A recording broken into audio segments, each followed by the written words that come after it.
ఈ డ్రెస్ నీది కాదా? కాదు. నీకు బ్లాక్ డ్రెస్సే లేదా? లేదు. అసలు నీకు బ్లాక్ అంటే ఇష్టం ఉన్నదా?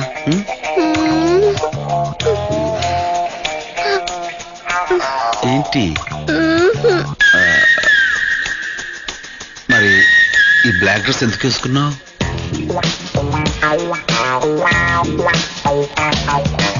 నీకోసం. నా కోసం? దేనికి?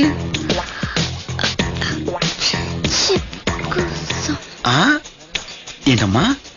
ఫ్రెండ్షిప్ కోసం. ఓ, ఫ్రెండ్షిప్ కోసమా? కలర్ మ్యాచ్ అయితే ఫ్రెండ్షిప్ స్ట్రాంగ్ అవుతుందని. అబ్బో, నేనైతే జోక్ గా అన్నాను. దాన్ని నువ్వు. నేను జోక్ గా తీసుకోవాలా, సీరియస్ గా తీసుకున్నా. సంతోషం. బ్లాక్ కాఫీ తాగు.